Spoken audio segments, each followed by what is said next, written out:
வானமே பிளந்து விட்டது போல வெளியே பேய்மழை கொட்டி தீர்த்து கொண்டிருக்கிறது. இடியும் மின்னலும் பயங்கரமாக முழங்க குடிசையே அதிர்ந்து கொண்டிருக்கிறது.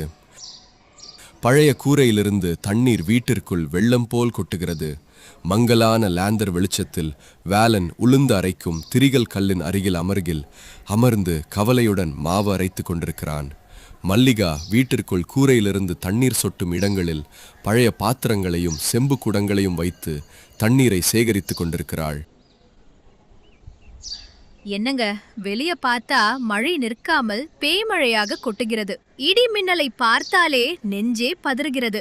விடிந்ததும் நம்ம பிள்ளைகளின் பள்ளி கட்டணத்தை செலுத்த வேண்டும். நாளை காலைக்குள் பணம் கட்டவில்லை என்றால் பிள்ளைகளை பள்ளிக்கு வெளியே நிற்க வைப்போம் என்று ஆசிரியர்கள் சொல்லியிருக்கிறார்கள். நம்ம கையில் பார்த்தால் ஒரு சல்லிக்காசு கூட இல்லை. நாளைக்கு நம்ம பிள்ளைகளின் நிலை என்ன ஆகுமோ? ஊர் முழுவதும் மக்கள் கதகதப்பாக தூங்கிக் கொண்டிருக்கும் போது நாம் மட்டும் வீட்டுக்குள் ஒழுகும் தண்ணீரை வாரி வெளியே ஊற்றிக்கொண்டு கண்ணீர் விட்டு கொண்டிருக்க வேண்டியிருக்கிறது. நமக்கு இந்த கஷ்டங்கள் எப்போது தீருமோ தெரியவில்லையே.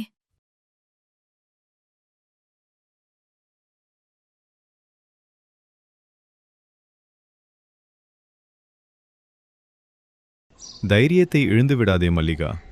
நம்மளுடைய கஷ்டங்கள் என்றென்றும் இருக்காது. அழுது கொண்டிருந்தால் என்ன பயன் சொல்லு? கவலைப்பட்டால் நம்முடைய பிரச்சனை தீர்ந்து விடுமா? நம்மிடம் இருப்பது இந்த கொஞ்சம் உளுந்து மாவும் 1/2 கிலோ நாட்டுக்கோழி இறைச்சியும் தான். நாளை அதிகாலையிலேயே எழுந்து நம்முடைய பழைய வண்டியிலேயே சூடான மிளகாய் வடை, காரசாரமான நாட்டுக்கோழி குழம்பு சமைத்து விற்பேன். நம்முடைய கஷ்டத்தையும் உழைப்பையும் அந்த கடவுள் பார்த்து கொண்டுதான் இருக்கிறார். ஏதாவது ஒரு வழியை அவர் காட்டாமலா போய்விடுவார். நீங்கள் சொல்வது சரிதாங்க. ஆனால் இந்த பேய் மழையில் உண்மையிலேயே மக்கள் வெளியே வருவார்களா? சொல்லுங்கள். ஊரில் எல்லாரும் வீடுகளுக்குள்ளேயே போர்த்தி கொண்டு படுத்து கிடப்பார்கள். சின்ன மழை துளி விழுந்தாலே மக்கள் வண்டி பக்கம் வரமாட்டார்கள். அப்படி இருக்க இந்த ராட்சத மழையில் நம்ம கடைக்கு யார் வருவார்கள்? ஒருவேளை ஒருவர் கூட வரவில்லை என்றால் இந்த பொருட்கள் எல்லாம் வீணாகிவிடுமே. கடன் வாங்கி இந்த பொருட்களின் சுமையும் நம்ம தலையில் தானே விழும். அப்போது பிள்ளைகளின் பள்ளி கட்டணத்தை பற்றி பேசவே வேண்டாம். சாப்பாட்டுக்கே கஷ்டப்பட வேண்டிய நிலை வரும். கையில் இருந்த பணம் முழுவதையும் பொருட்களுக்கே செலவு செய்துவிட்டால் நாளை காலையில் நாம் என்ன சாப்பிடுவது? மழைய பார்த்து பயந்து வீட்டுக்குள்ளேயே உட்கார்ந்திருந்தால் பள்ளி கட்டணத்தை யார் கட்டுவார்கள் மல்லிகா? என் பிள்ளைகளின் படிப்பும் அவர்களுடைய எதிர்காலமும் எனக்கு இந்த மழையை விட பெரிது. நம்முடைய கஷ்டம்தான் நம்முடைய பலம். இந்த மழையிலும் இந்த குளிர்ந்த காலநிலையிலும் தான் நம்முடைய வியாபார வெற்றி ஒளிந்திருக்கிறது. குளிராக இருக்கும்போது ஒவ்வொருவரும் சூடாக சாப்பிடக்கூடிய உணவைத்தான் விரும்புவார்கள். நீ மாவு அரைப்பதை முடித்துவிடு. நான் கோழி குழம்பு சமைப்பதற்கு தேவையான மசாலாக்களை அரைத்து தயாராக வைத்துக் கொள்கிறேன். நம்பிக்கையின்மையை விட்டுவிட்டு நம்பிக்கையுடன் முன்னேறுவோம். பெய்யும் மழை நம்மை தடுக்க முடியாது. உங்கள் நம்பிக்கைதான் நம் குடும்பத்தை நடத்தி கொண்டிருக்கிறது. சரி, நான் சீக்கிரமாக மாவரைப்பதை முடித்து விடுகிறேன். அந்த கடவுள்தான் நம்முடைய உழைப்புக்கேற்ற பலனை தர வேண்டும் என்று மல்லிகா கூறுகிறாள். அப்படியே காலை 6 மணியை தாண்டியும் மழை குறையவே இல்லை. வேலன் தனது சிறிய தள்ளுவண்டியில் புகை பறக்கும் சூடான மிளகாய் வடைகளை சுட்டுக் கொண்டிருக்கிறான். அருகில் இருக்கும் பாத்திரத்தில் காரசாரமான நாட்டுக்கோழி குழம்பு மனம் வீசிக் கொண்டிருக்கிறது. என்ன வேலா, இந்த பேய் மழையிலும் வண்டியை கொண்டு வந்துட்டாயா? பகல் நேரத்திலேயே இருட்டாகி விட்டது போல இருக்கிறது. ஊரே மழையில் நனைந்து தத்தளிக்கிறது. தெருவில் ஒரு நாய் கூட சுற்றித் திரியவில்லை. சாலைகள் எல்லாம் தண்ணீரால் நிறைந்திருக்கின்றன. இன்றைக்கு உன் மிளகாய் வடையை யார் சாப்பிடப் போகிறார்கள்? இந்த வானிலையில் வீட்டில் படுத்துக்கொள்ளாமல் இங்கே என்ன செய்கிறாய்? உனக்கு பைத்தியம் பிடித்து விட்டதா? பிள்ளைகளின் பள்ளி கட்டணத்தை செலுத்த வேண்டும் சூரி. வீட்டில் உட்கார்ந்திருந்தால் வயிறு நிறையாது அல்லவா? பிள்ளைகளின் படிப்பு தடைப்படக்கூடாது என்பதற்காகத்தான் இந்த துணிச்சலை எடுத்தேன். இந்த மழையிலும் இந்த குளிரிலும் சூடான மிளகாய் வடை, காரசாரமான கோழி குழம்பு சாப்பிட்டால் எவ்வளவு நன்றாக இருக்கும் சொல்லு. யாராவது வாங்க வரமாட்டார்களா என்று நம்பிக்கையுடன் பார்த்து கொண்டிருக்கிறேன். உன் தைரியத்தையும் உன் பொறுப்புணர்வையும் பாராட்டணும் வேலா. ஆனா 1 மணி நேரமாக பார்த்து கொண்டிருக்கிறேன். இந்த தெருவில் ஒரு மனிதரின் நடமாட்டம் கூட இல்லை. இப்படியே நின்று கொண்டிருந்தால் எல்லா உணவுப் பொருட்களும் ஆறிப்போய்விடும். ஆறிப்போன வடைகளையும் கோழி குழம்பையும் யாராவது இலவசமாக கொடுத்தால் கூட சாப்பிட மாட்டார்கள். உனக்கு எண்ணெய், மாவு, மற்ற பொருட்களுக்கான செலவு கூட திரும்ப கிடைக்காது. லாபத்தை பற்றி விடு, கையில் இருப்பதையும் இழந்து விடுவாய்.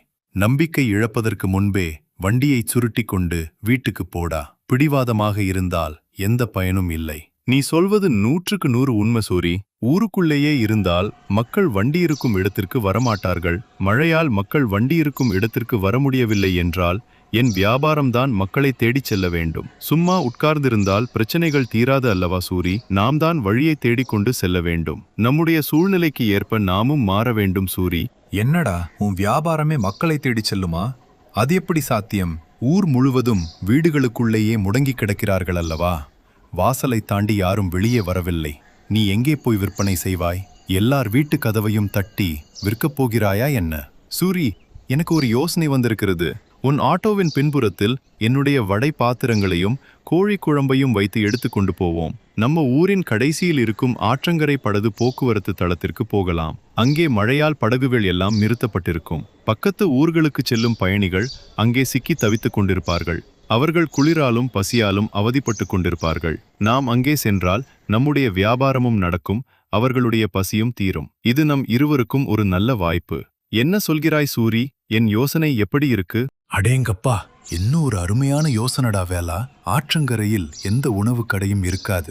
அங்கே நூற்றுக்கணக்கான பயணிகள் சிக்கி தவித்துக் கொண்டிருப்பார்கள். நாம் அங்கே சென்றால் வியாபாரம் நன்றாக நடக்கும். அடே வேலா, உன் வியாபார புத்திசாலித்தனத்துக்கு என் பாராட்டுகள். வா, தாமதிக்காமல் ஆட்டோவில் பொருட்களை ஏற்றுவோம். நாம் நேரத்தை வீணாக்கக் கூடாது என்று ஆட்டோவில் எல்லாவற்றையும் ஏற்றிக்கொண்டு ஆற்றங்கரையை சென்றடைகிறார்கள்.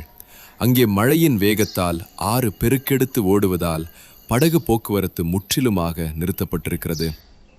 கரையில் இருக்கும் தகர கொட்டகையின் கீழ் கிட்டத்தட்ட 100 பயணிகள் மழையில் நனைந்தபடியும் குளிரில் நடுங்கியபடியும் பசியால் அவதிப்பட்டபடியும் இருக்கிறார்கள். அருகில் ஒரு சிறிய உணவு கடை கூட இல்லை. அவர்களில் பக்கத்து ஊரைச் சேர்ந்த பெரிய வியாபாரி ராமசாமியும் இருக்கிறார். சூரியன் ஆட்டோ வேகமாக அங்கே வந்து சேருகிறது. தம்பி, உண்மையாகத்தான் சொல்கிறேன். இந்த பேய் மழையிலும் இந்த ஆற்றங்கரைக்கு உணவு கொண்டு வந்திருக்கிறாயா? உண்மையிலேயே கடவுளைப் போல வந்திருக்கிறாய். காலையிலிருந்து படகுகள் வராததால் குளிரில் உயிரே போகிறது. குறைந்தபட்சம் நல்ல தண்ணீரோ டீயோ கூட கிடைக்க வழியில்லை. இங்கே உணவு கொண்டு வந்து எங்கள் உயிரை காப்பாற்றிவிட்டாய். உன் யோசனைக்கு தலைவணங்க வேண்டும்.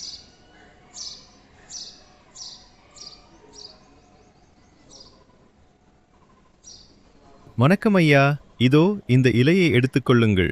புகை பறக்கும் சூடு சூடான மிளகாய் வடையும் உளுந்து வடையும், அதன் மேல் காரசாரமான நாட்டுக்கோழி குழம்பும் ஊற்றி தருகிறேன். சுவைத்து பாருங்கள், குளிரே ஓடி போய்விடும். ஆஹா, என்ன ஒரு அற்புதமான சுவை! இந்த மழைக்கும் இந்த குளிர்ந்த காற்றுக்கும் இந்த சூடான வடை, காரசாரமான கோழிக்குழம்பு அமிர்தம் போல இருக்கிறதே. உடலுக்கு வெப்பமும் வயிற்றுக்கு நிறைவான உணர்வும் கிடைக்கிறது. பயணிகளே, இங்கே வாருங்கள். இங்கே சூடு சூடான உணவு கிடைக்கிறது. நம்முடைய பசியை தீர்க்க ஒரு வழி கிடைத்துவிட்டது. அப்படி சொன்னதும் ராமசாமியின் வார்த்தைகளை கேட்ட பயணிகள் அனைவரும் உற்சாகத்துடன் ஆட்டோவை சுற்றி கூடுகிறார்கள். ஒருவரையொருவர் முந்திக்கொண்டு வடைகளை வாங்குகிறார்கள். வேலன் சூடு சூடான வடைகளை பரிமாறிக்கொண்டிருக்க, சூரி கோழிக்குழம்பை வாழை இலைகளில் ஊற்றிக்கொண்டிருக்கிறான். வடையின் நறுமணத்தால் பயணிகள் வரிசையில் நிற்கிறார்கள். வெறும் அரை மணி நேரத்திலேயே பாத்திரங்கள் அனைத்தும் முழுவதுமாக காலியாகி விடுகின்றன. வேலா, இன்று மழையால் பயணம் நின்று போய் நாங்கள் எல்லோரும் பசியால் தவித்திருப்போம். மக்கள் உன்னிடம் வர முடியாமல் இருந்தாலும் உன் புத்திசாலித்தனத்தால் உணவை இங்கே கொண்டு வந்து அனைவருடைய பசியையும் தீர்த்துவிட்டாய். உன் உழைப்பும் சமயோசிதமான சிந்தனையும் எனக்கு மிகவும் பிடித்திருக்கிறது. வியாபாரம் என்பது வெறும் பொருட்களை விற்பது மட்டுமல்ல, சூழ்நிலைக்கு ஏற்ப மக்களின் தேவையை புரிந்து கொள்வதும் தான். அந்த திறமை உன்னிடம் நிறையவே இருக்கிறது. நன்றி ஐயா. என் பிள்ளைகளின் பள்ளி கட்டணத்தை செலுத்த வேண்டிய பொறுப்பும் என் குடும்பத்தின் சூழ்நிலையும் தான் இந்த மழையிலும் நான் பின்வாங்காமல் புத்திசாலித்தனமாக முன்னேற தூண்டியது. கஷ்டம் வந்தபோது பயந்து கொண்டிருந்தால் எந்த பயனும் இல்லை என்று நினைத்தேன். எதுவுமே சும்மா கிடைத்து விடாது அல்லவா ஐயா?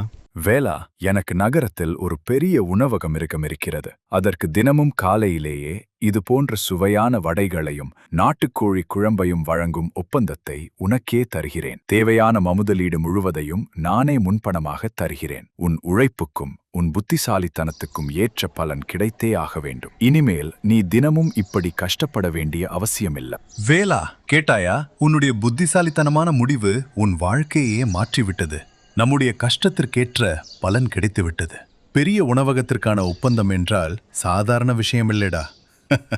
இனிமேல் உன் வாழ்க்கையே மாறப்போகிறது. மாலை நேரம். மழை குறைந்துவிட்டது. வேலனும் சூரியும் வீட்டிற்கு திரும்புகிறார்கள். வேலனின் கையில் வியாபாரத்தின் மூலம் கிடைத்த பணத்துடன் ராமசாமி கொடுத்த முன்பண முதலீட்டுத் தொகையும் அடங்கிய ஒரு பணப்பை. என்னங்க, என்ன ஆச்சு? இந்த மழையில எல்லா உணவுப் பொருட்களும் என்ன ஆனது? ஏதாவது நஷ்டம் ஏற்பட்டு விட்டதா? வெளியே மழை இன்னும் குறையவில்லை. நீங்கள் பத்திரமாக திரும்பி வந்தீர்களா? நஷ்டம் ஏற்பட்டிருந்தால் நம்முடைய நிலைமை என்ன ஆகும் என்று பயந்து கொண்டிருந்தேன். பார்த்தாயா மல்லிகா, மழையையும் கஷ்டத்தையும் பார்த்து பயந்து வீட்டுக்குள்ளேயே உட்கார்ந்திருந்தால் இன்று நமக்கு எதுவுமே கிடைத்திருக்காது. சூழ்நிலைக்கு ஏற்ப புத்திசாலித்தனமாக முடிவு எடுத்தால் வெற்றி நம்மை தேடி வரும். நாம் பயந்து கொண்டு இருந்திருந்தால் இந்த பணப்பை நம் கைக்கு வந்திருக்குமா? இவ்வளவு பணமா? இதெல்லாம் எப்படி சாத்தியமானது? நம்ம பிள்ளைகளின் பள்ளி கட்டணத்தை செலுத்த முடியுமா? என்னால் நம்பவே முடியவில்லை. ஆமா மல்லிகா, நம்ம பிள்ளைகளின் பள்ளி கட்டணத்தை மட்டுமல்ல, நம்முடைய கஷ்டங்கள் எல்லாம் தீரும் வகையில் நகரத்தில் இருக்கும் பெரிய உணவகத்திற்கான ஒப்பந்தமும் கிடைத்துவிட்டது. தினமும் நாம் படும் கஷ்டங்களிலிருந்து நமக்கு விடுதலை கிடைத்துவிட்டது. நம்ம பிள்ளைகள் இனிமேல் நன்றாக படிப்பார்கள். உண்மைதாங்க. பொறுப்புடனும் தைரியத்துடனும் உழைத்தால் அந்த கடவுளே நமக்கு ஒரு வழியை காட்டுவார் என்பதை இன்று நிரூபித்து விட்டீர்கள். நம்முடைய உழைப்பு நம்மை கைவிடவில்லை. நம் வீட்டில் மீண்டும் வெளிச்சம் வந்துவிட்டது.